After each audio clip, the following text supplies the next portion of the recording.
Oi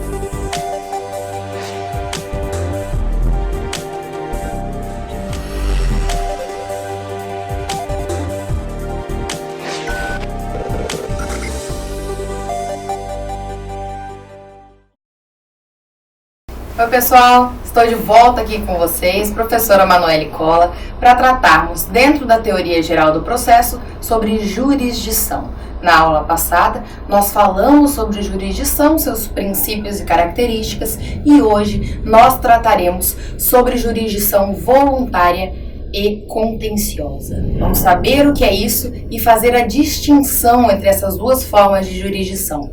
Vamos começar? Primeira delas, jurisdição contenciosa. Quando a gente pensa em processo, automaticamente a sua mente te leva para um caso de jurisdição contenciosa. Esse termo contencioso significa que eu tenho conflito, que eu tenho briga, que eu tenho problema, que eu tenho duas pessoas querendo coisas diferentes, duas ou mais pessoas querendo coisas diferentes do judiciário. Um fala que tem razão, o outro diz que não tem. Um diz que tem para receber, o outro diz que não deve pagar, pelo menos não daquela forma. Isso é contencioso. Nesse caso, eu tenho a jurisdição na forma mais explícita, mais comum dela. Eu tenho partes conflitantes, eu tenho o litígio, a lide, o conflito, o problema para ser resolvido pelo judiciário, eu tenho substitutividade, aquela característica que nós vimos na aula passada, que o Estado substitui a vontade das partes quando o juiz decide, e eu tenho coisa julgada, falamos sobre isso também, coisa julgada, aquela capacidade de, ao final, a decisão ser imutável, ter que ser obedecida naqueles moldes. Isso é jurisdição contenciosa. Eu tenho conflito para dizer quem tem razão. O juiz precisa pegar as provas e dizer quem tem razão e quanto de razão essa pessoa tem. Lembrando que uma causa pode ser parcialmente procedente. Você pode não ganhar tudo que pediu, mas ganhar um pouco. Isso faz com que um perca um pouco e o outro também perca um pouco. Vamos então ver a jurisdição voluntária. É aqui que as dúvidas começam, então preste muita atenção. Na jurisdição voluntária, eu não tenho um conflito, eu não tenho uma lide, uma briga, eu não tenho pessoas querendo coisas diferentes. Mas eu tenho uma situação jurídica que o legislador definiu que precisa passar pelo crivo, pela chancela do Poder Judiciário. Ou seja, se eu não passar esta situação por uma averiguação do judiciário, para que o judiciário me dê um ok, ela não surte efeitos no mundo dos fatos, ela não surte efeito prático. Pense comigo, o judiciário vai precisar promover a integração, a comunicação de vontades entre as partes. Nos exemplos você vai compreender melhor, só me acompanhe. O juiz terá que tomar providências nesse processo para proteger o direito dos interessados, das pessoas envolvidas nessas situações. Eu não estou falando que o juiz terá que dizer quem tem razão ou quem não tem, quem ganha, quem perde, quem está certo, quem está errado. Ele precisa promover uma integração de vontades, analisando os requisitos legais, os requisitos daquela situação X, para que aquilo na prática surta efeitos. Compreende? Então vamos lá. Exemplo de jurisdição voluntária. Isso vai fazer com que você compreenda melhor essa teoria, esse conceito que eu acabei de passar. Nomeação de um tutor ou curador. Vamos supor que eu tenho uma pessoa incapaz para a vida civil, não consegue gerir seus próprios bens, seu patrimônio, precisa que uma pessoa auxilie, ou incapaz em razão da idade, um menor de idade que está sem os pais, precisa de um tutor, precisa de alguém que o acompanhe, que vai gerenciar a sua vida, seus bens, assinar por ele, enfim, aquelas características de quem não tem a plena capacidade e mais de 18 anos. Quando eu tenho uma situação como essa, eu tenho uma briga, eu tenho uma pessoa dizendo eu não sou incapaz, eu tenho uma pessoa se defendendo, não necessariamente. Mas, para que eu seja tutor de alguém, para que eu tutele a vida de uma pessoa, Não basta eu falar, olha, eu vou cuidar dessa pessoa, eu vou cuidar dos interesses aqui do meu sobrinho, eu sou a pessoa adequada para isso, eu não vou roubar o dinheiro dele, eu vou garantir a educação dele, o cuidado com a saúde dessa pessoa que é incapaz. Quem vai ter que dizer e me nomear para essa função é o judiciário. Então eu preciso apresentar todas as provas da incapacidade, do meu parentesco, etc., para que um juiz diga realmente, Manoele, você vai ser tutora aqui do seu sobrinho, em razão da incapacidade. É o juiz que me dá essa autorização. E a partir de então, eu de fato tenho um documento para no mundo concreto eu me apresentar dessa forma como tutora dele. Alienação de bens de incapazes, venda de bens de incapazes. O incapaz não pode falar por si, ele precisa que alguém fale junto. Então, para eu vender um bem de uma pessoa incapaz, se eu sou tutora aqui do meu sobrinho e ele é incapaz, como que eu vendo o patrimônio dele? Eu simplesmente vou lá e vendo? Eu preciso de autorização judicial para isso. Isso é jurisdição voluntária. Eu apresento para o juiz o motivo, falo, olha, é um bom negócio, eu vou usar esse dinheiro, vamos supor, para um tratamento médico dele, depois eu comprovo que realmente utilizei, ou vou vender este terreno e comprar um apartamento para ele, eu preciso comprovar também. Vê qual é a preocupação do Estado?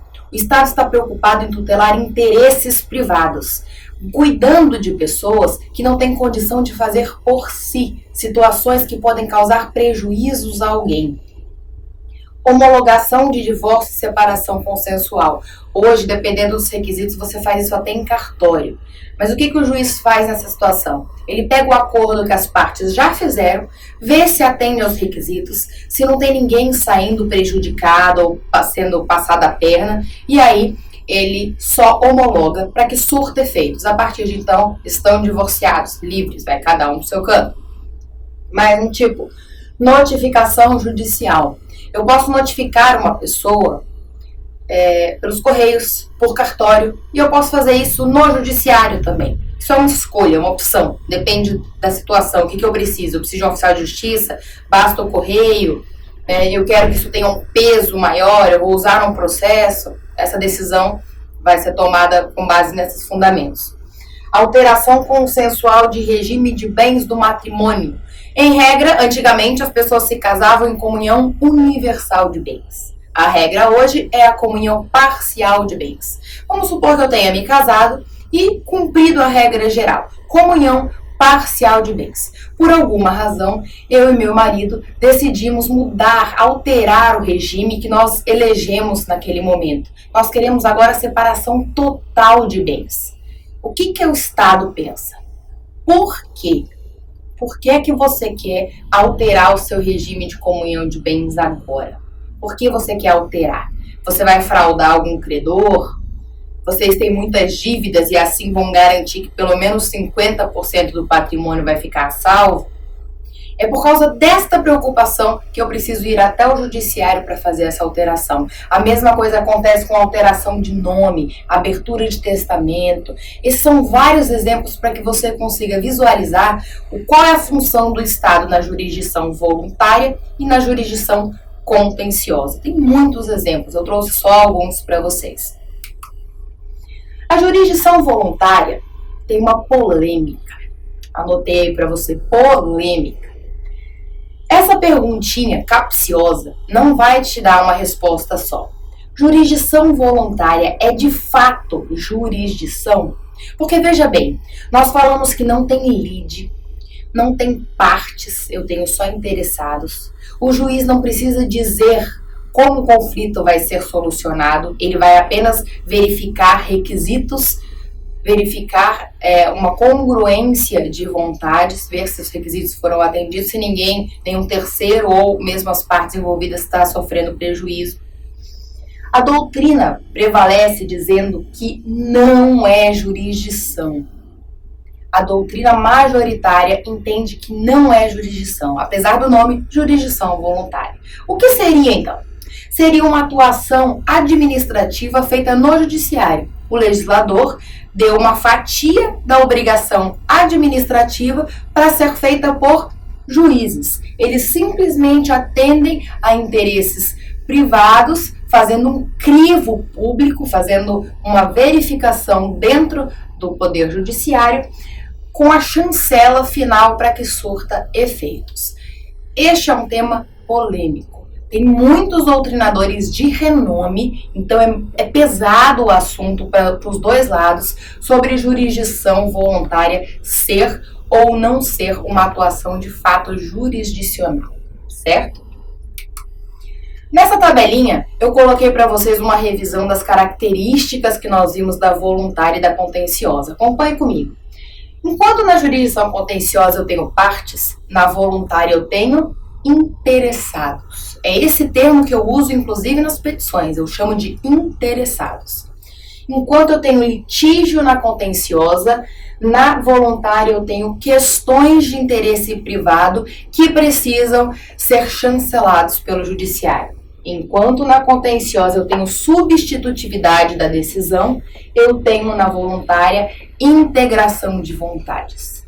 Enquanto na contenciosa eu tenho coisa julgada, outra polêmica. Dizem que na jurisdição voluntária eu não tenho coisa julgada. Aquela decisão seria mutável, seria alterável. Isso também é muito polêmico.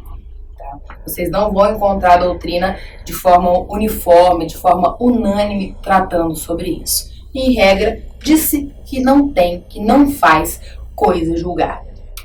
Mais uma vez, só uma revisão para vocês, está na página 24 da sua apostila, tem essa tabelinha, para que você verifique as características, as diferenças principais da jurisdição contenciosa e da jurisdição voluntária. Certo? Então hoje esse foi o nosso trabalho, o nosso tema de jurisdição voluntária e contenciosa. Leia a sua apostila, acompanhe a aula, faça os seus exercícios e eu tenho certeza que tudo vai ficar muito claro para você. Muito obrigada e até a nossa próxima aula.